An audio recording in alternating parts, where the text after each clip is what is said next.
I have not done a full video on reproductive success and our favorite plant, so thank you for asking. Come walk with me as I cross the Spanish border into France, and we will talk about it. I'm Lex Pelger. I do canna education for CV Sciences, the makers of Plus CBD, who has excellent CBD and THC gummies.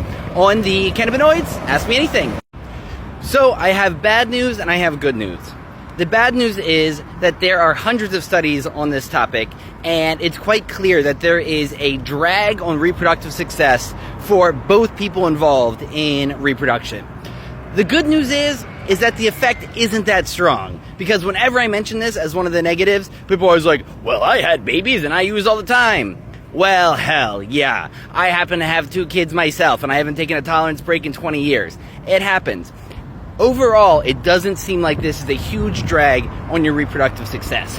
But for females, they have a huge abundance of cannabinoid receptors in the entire uterus area.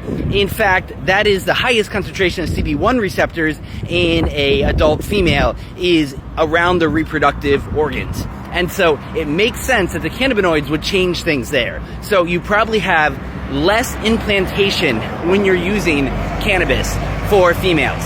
And for males, what seems to be happening is it simply makes the sperm not as strong and more liable to be misshapen and not get to their destination.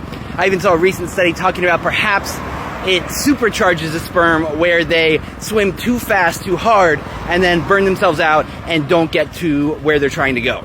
This seems to be like it is more related to THC than CBD, but I think it would be reasonable to guess that CBD could also be a slight smaller drag. So, if you are having trouble with reproduction, or if you're using reproductive technologies, then I would lay off any of the cannabinoids. I think that's your best bet.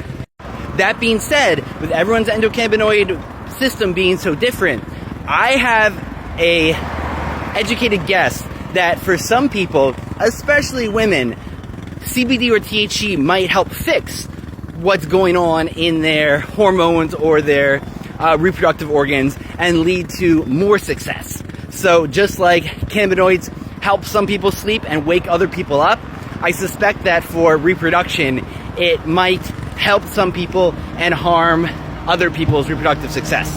But overall, it seems like the cannabinoids are a slight drag on your chances of reproducing. So there's the basics. Let me know if you have more detailed questions about what's involved here. Oh, and just in time, the border!